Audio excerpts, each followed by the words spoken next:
Mechanics learn these tricks over years. Most riders never do. Here are the maintenance hacks that separate weekend warriors from riders who actually know their machine, starting with a fix that costs less than a coffee. Number 1. Use a wax crayon to mark your chain adjustment. Riders set their chain tension, line up the adjuster marks, tighten the axle, and move on. Weeks later, the chain feels off, and nobody notices the axle block quietly shifted on one side. Experienced riders solve this before it happens. After setting tension, they run a paint marker or wax crayon across the axle nut and the adjuster block in one continuous line. If that line ever breaks or misaligns, something moved. No guesswork required. Chain misalignment isn't cosmetic. A rear wheel that's even slightly out of true can cut chain and sprocket life by up to a third, and it changes how the bike handles under acceleration, in ways most riders blame on the suspension instead. Racers use torque stripes on fasteners for the same reason. A glance tells you instantly whether something has backed off. This is the free, at-home version of that habit, and it costs nothing but 2 seconds with a marker. Shops rarely mention this because chain and sprocket replacement is steady, predictable revenue. A 5-second paint line threatens that. But it's the difference between catching a problem at the driveway and catching it on the side of the highway. But alignment isn't the only thing riders eyeball, instead of actually checking. Number 2. Measure chain slack with an old gift card, not your fingers. Most manuals specify somewhere between 30 and 50 millimeters of vertical slack at the midpoint of the chain. Most riders check that by wiggling the chain and calling it close enough. That's not a measurement, that's a guess. And guessing in either direction has a cost. Too tight, and you're grinding down sprockets and stressing the transmission. Too loose, and you risk chain slap, or, in the worst case, the chain jumping off entirely. The fix riders who've been caught out use cut an old gift card or expired credit card down to the exact slack measurement for their bike, then use it as a go-no-go gauge. Slide it under the chain at the midpoint. If it fits snug, you're in spec. No ruler, no app, no guesswork, and it lives in a wallet or tool roll for free. Chain tension affects more than chain wear. It changes throttle response, gear shift feel, and how the rear suspension moves through its travel. A 2-second check with a cut-up card keeps all of that dialed in, which is exactly why the riders who've replaced a stripped sprocket once never go back to eyeballing it. Number 3. Clean the chain with kerosene, not the $18 spray can. Walk into any bike shop and there's a wall of chain cleaners in aggressive packaging. Most of them are relabeled solvents. Kerosene does the same job for a fraction of the price, and it's actually what several manufacturers recommend for O-ring, X-ring, and Z-ring chains, because it breaks down grease and grit without attacking the rubber seals that keep the chain lubricated internally. Pair it with an old toothbrush or a $2 chain brush, and it scrubs into the rollers without scratching anything. The payoff isn't just a cleaner chain. A genuinely dirty chain can rob measurable fuel efficiency, since a gritty, dry chain fights the drivetrain instead of working with it. That's power and fuel being wasted at speed for the sake of skipping a 5-minute clean.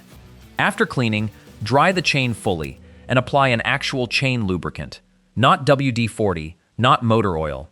And if lube ends up flying everywhere, that's a technique problem, not a product problem.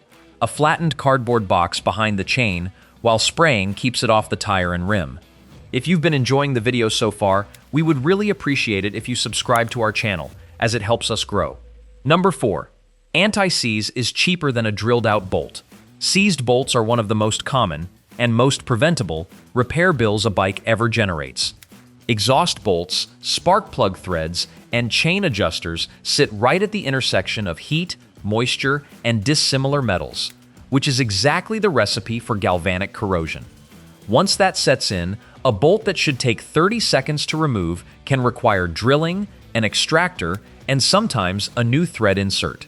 A small tube of anti-seize compound, applied thinly to clean threads before installation, prevents almost all of it. It's a $5 habit that avoids what can become a multi-$100 extraction job, especially on aluminum components, where the thread damage is often permanent rather than repairable. The nuance experienced riders know: don't overdo it. A thin coating is enough. Too much attracts dirt, and can throw off torque readings, especially on fasteners with specific torque specs like exhaust flange bolts. Number 5.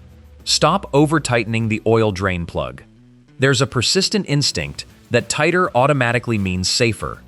On an oil drain plug threading into a soft aluminum pan, that instinct is exactly what causes expensive damage.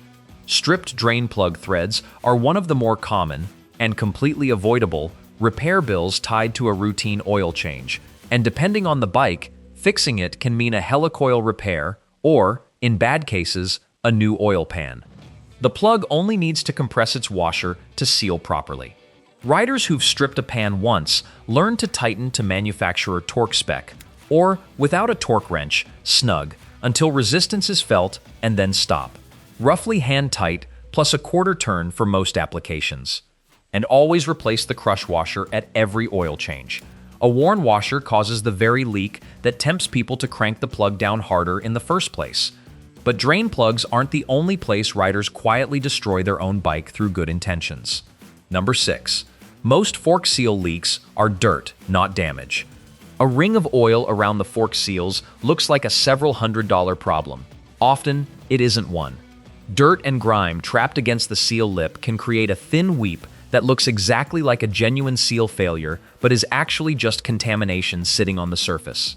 Before booking an expensive fork seal job, experienced riders try cleaning first. A thin, non-metallic card, an old gift card works again here, slid carefully between the seal and the fork tube, can dislodge the trapped debris without damaging the seal. In a lot of cases, that alone stops the weeping completely. If the leak persists after cleaning, then it's likely a genuine seal issue. But trying the 5-minute fix before the multi-$100 one is the habit that separates riders who've done this a few times from riders who haven't. Number 7. A dry lock cylinder lasts longer than an oiled one. Most people reach for WD-40 the moment an ignition key starts feeling gritty. That's the wrong instinct. Oily lubricant inside a lock cylinder attracts dust and grit, and over time, that turns into a gummed-up mechanism that grinds instead of turning smoothly. The trick riders who've dealt with a sticking ignition use instead dry graphite, either from a small tube or literally scribbled onto the key with a pencil before inserting it. It lubricates without attracting contamination, and it keeps the mechanism clean rather than turning it into a grit trap. The same logic applies to helmet locks and disc locks.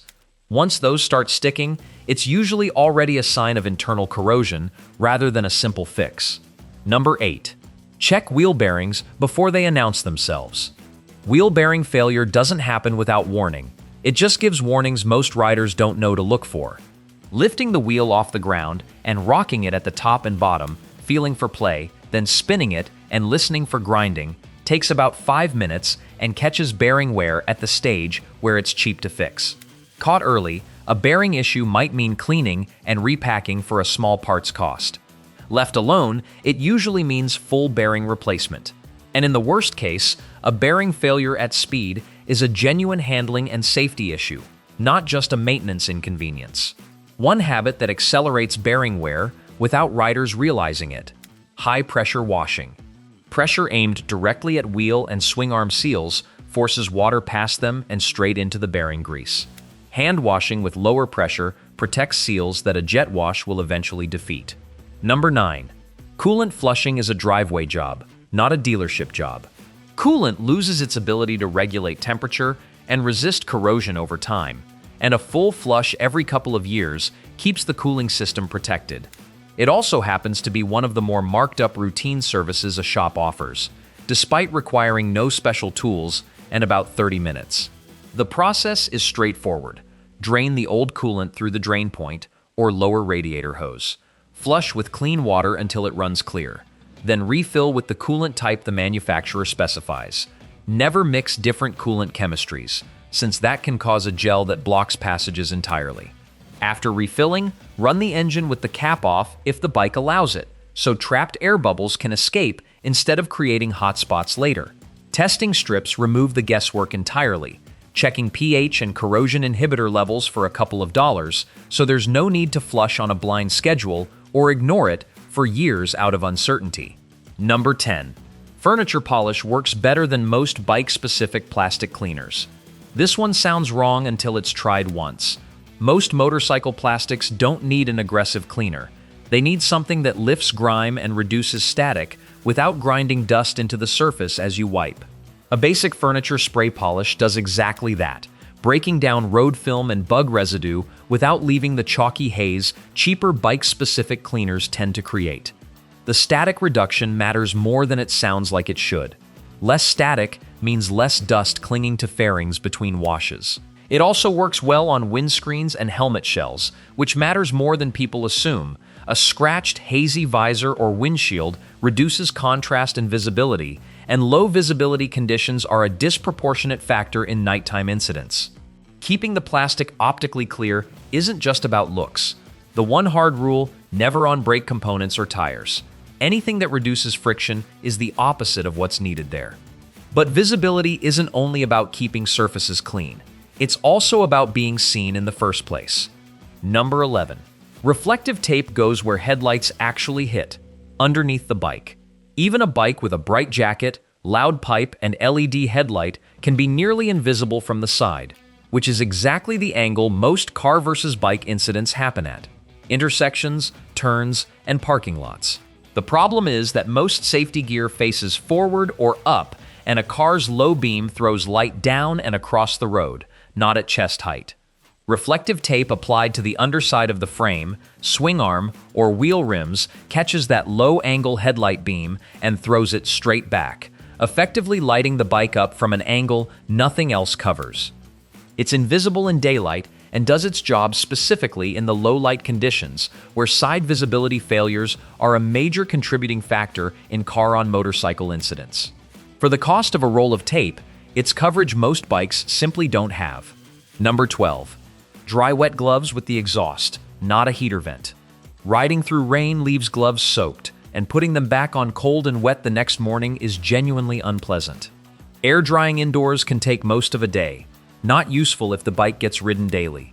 The fix seasoned riders use after a wet ride: rest the gloves a few inches away from the exhaust, never touching it, once the engine is off and the area is safe. The radiant heat dries them out in about 10 to 15 minutes without melting synthetic materials, as long as they're not resting directly on the pipe. It turns leftover engine heat into a genuinely useful tool instead of wasted warmth. Number 13, and this is the one that can prevent a genuinely dangerous moment. A snapped clutch or brake lever rarely happens in a dramatic crash. It happens in stupid, mundane situations: a tip over in a parking lot, the bike slipping off its stand, a low-speed spill on gravel. Suddenly there's a lever that won't engage anything, and the ride is over unless there's a fix on hand. The fix that saved more rides than it gets credit for: zip ties. Looping several zip ties together through the lever mount and anchoring them back to the bar or perch creates enough tension to partially operate the clutch or apply light braking, enough to limp home instead of waiting for a tow. It's not elegant, and it's not a permanent repair, but a broken lever is one of the most common causes of an otherwise rideable bike needing a truck. The trick is redundancy. One zip tie can snap, but 3 or 4 bundled together spread the load and hold under vibration. A handful weighs nothing and costs next to nothing, and keeping a few tucked under the seat or taped inside the tail section means never being stranded over something this small. None of these hacks require a toolbox full of specialty gear or a mechanic on speed dial. Just the kind of knowledge that usually only comes from getting caught out once. Try a few of these on the next ride, and if this video helped, hit subscribe so more of this kind of content finds its way to the channel. See you in the next one.